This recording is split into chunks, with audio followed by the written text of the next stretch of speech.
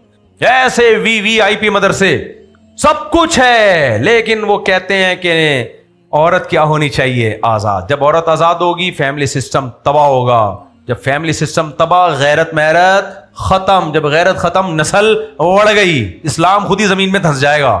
تو اس لیے میرے بھائی میں اس پہ اتنا چیختا رہتا ہوں, اٹھا کر پھینک دو باہر گلی میں, نئی تہذیب کے انڈے ہیں گندے, ہم دیسی تھے, دیسی ہے, دیسی رہیں گے. بڑے جتنا مرضی پڑھ لکھ لو, میں نے لاس اینجلس میں بڑے بڑے پڑھے لکھے لوگ دیکھے, لیکن بالکل دیسی, اپنی اوقات نہیں بھولے. وہ سمجھا رہی ہے بات؟ یہاں میٹرک کے بعد آپ کے اسٹائل ہی چینج ہو جاتا ہے. شادی کس سے کرنی ہے ایکچولی؟ مجھے تو ٹک ٹاکر سے شادی کرنی ہے. بچے تو نہیں بھائی, بچے پرانے. ہمارے ایک شاگرد ہے, اب تک بچے نہیں ہوئے, اس کے 40 سال کا ہو گیا ہے. میرا شاگرد ہو کے نہیں ہوئے. میں نے اس کو بولا یار کیا کر رہا ہے تو بڑھاپے میں؟ کہہ رہا ہے ایکچولی استاد جی دیکھیں ابھی میں بہت آگے جانا چاہتا ہوں. بیگم کو بھی بہت آگے لے کے جا رہا ہے, خود بھی کہاں جا رہا ہے؟ یورپ سے پڑھا ہوا ہے نا, خود بھی بہت آگے, اور بیگم کو بھی وہاں دیکھنا چاہ رہا ہے, وہاں. میں اس سے کہتا ہوں بیٹا 40 سال کا تو ہو گیا ہے, اب تو کیا کرے گا؟ میں نے کہا وہاں سے جا کے آنا کہاں ہے تو نے, نیچے آنا ہے, گھر میں ہی آنا ہے ریٹائرمنٹ کے بعد. کیا کرے گا تو بڑھاپے میں یار؟ ملازم رکھے گا؟ یہ ہو گئی ہے کھوپڑی خراب. تو اللہ ہمیں اسلام کی قدر کی, بھائی اسلام ماڈرنزم کے خلاف نہیں ہے, ذہن میں رکھنا. میں نے کبھی آپ لوگ کو ترغیب دی کہ شلوار قمیص پہنا کرو؟ کبھی ترغیب دی؟ کبھی میرے بیان میں کہ ہلکی پھلکی ایک بھائی ہمارا قومی لباس ہے ہلکے, کوئی مذہب کوئی ٹاپک بنا کے کبھی میں نے تبلیغ کی کہ یہ نہیں پہنو؟ بھائی یہ کلچر ہے, ہر قوم کا اپنا لباس میں کلچر ہوتا ہے, کسی کا جو بھی کلچر ہے اسلام کو اس سے کوئی لینا دینا نہیں ہے. آپ جتنی مرضی ترقی کریں اسلام کو کوئی لینا دینا نہیں ہے. اسلام چاہتا ہے ترقی کرو بھائی, دنیا سکون میں رہے. اسلام تو نام امن کا ہے. نہ اس مسلمان اسلام یا علماء تعلیم کے خلاف ہے, نہ عورت کی تعلیم کے خلاف, نہ مردوں کی. جتنی زیادہ ایجوکیشن ہوگی اتنا انسان کا دماغ صاف ستھرا ہوتا ہے. لیکن اللہ یہ کہتا ہے رہنا اپنی اوقات میں ہے. سائنس کتنی ترقی کر لے, روٹی اسی طرح سے چبا کے کھانی پڑے گی, انڈا بھی کھانا پڑے گا, مچھلی بھی. یہ نہیں ہوتا کہ ایکچولی 1000 سال پہلے کا انسان کھایا کرتا تھا گندم اور اناج اور گوشت, اب ہم ترقی یافتہ, ہم پلاسٹک کی روٹیاں کھائیں گے, یا ہم گرائنڈر میں جوس بنا کے پی لیا کریں گے. نہ ڈاکٹر کہتے ہیں سیب کا جوس کے بجائے سیب کھاؤ جیسے 1000 سال پہلے کا انسان کھایا کرتا تھا. آپ کہتے ہو اب سائنس تبدیل ہو گئی, رات کو جاگیں گے دن میں سوئیں گے. نہ ڈاکٹر کہتے ہیں بھائی 2000 سال پہلے انسان کی صحت کا راز یہ تھا رات کو سوتے تھے دن میں جاگتے تھے. نیچر تبدیل نہیں ہوتی, سائنس چاہے جتنی بھی ترقی کر لے میرے بھائی. تو آپ ترقی کی آڑ میں نیچر سے بغاوت مت کرو. تو نیچر میں جہاں یہ ہے رات کو جلدی سونا صبح جلدی اٹھنا, نیچر میں جہاں یہ ہے کہ آرگینک چیزیں کھانا, ورزش کرنا, بھاگنا دوڑنا, یہ سب چیزیں نیچر میں. اسی طرح نیچر میں خاندانی نظام بنا کے رکھنا بھی نیچر کا حصہ ہے ہماری. نیچر کہتی ہے عورت گھر کی 4 دیواری میں رہے, نیچر کہتی ہے عورت غیر مردوں کے سامنے نہ آئے, نیچر کہتی ہے عورت پراپر ڈریس پہنے. ہو سکتا ہے کوئی سائنٹسٹ کہ پرانے زمانے میں جنگلوں میں عورتیں بغیر کپڑوں کے, بھائی صاحب ایسا کچھ بھی نہیں ہے. پرانے زمانے میں پردہ زیادہ تھا. تو جنگل میں جو آج کے جنگلی انسان نظر آتے ہیں تہذیب سے کٹے ہوئے لوگ ہیں, اس لیے ان کے لباس اتر گئے. ورنہ آدم علیہ السلام اس دنیا میں پہلے انسان تھے, ان سے جب لباس چھینا ہے تو میاں بیوی تھے وہ دونوں, پھر بھی ان کو اتنی فکر تھی. فتفقا یخصفان علیہما من ورق الجنہ, جنت سے درختوں کے پتے اپنے اوپر ڈھانپنے لگے تھے, حالانکہ کوئی نامحرم وہاں موجود نہیں تھا. انسان کی نیچر میں ہمیشہ سے لباس ہے, ہم بندروں کی نسل نہیں ہے. تو بے لباسی نیچر کے خلاف ہے. آپ خود تجربہ کر کے دیکھو, کسی چڈی پہن کے گھر میں بیٹھو تھوڑی دیر, کوئی دیکھنے والا نہ ہو, آپ تھوڑی دیر میں بے سکون ہو جاؤ گے. آپ پورے کپڑے پہنو ایک دم آپ کو ایک سکون ملے گا. تو نیچر, آپ تعلیم کے نام پہ, ماڈرنزم کے نام پہ نیچر سے بغاوت مت کرو. تو ہم جو یہاں بیٹھے ہیں نا, ہم نہیں کہہ رہے وہ بہت پڑھے لکھے, ہم صرف آپ کو یہ سکھا رہے ہیں کہ اللہ اس کے رسول کی تعلیمات یہ ہے کہ اسلام دین فطرت ہے. جتنی بھی ترقی کر لو فطرت کے خلاف مت.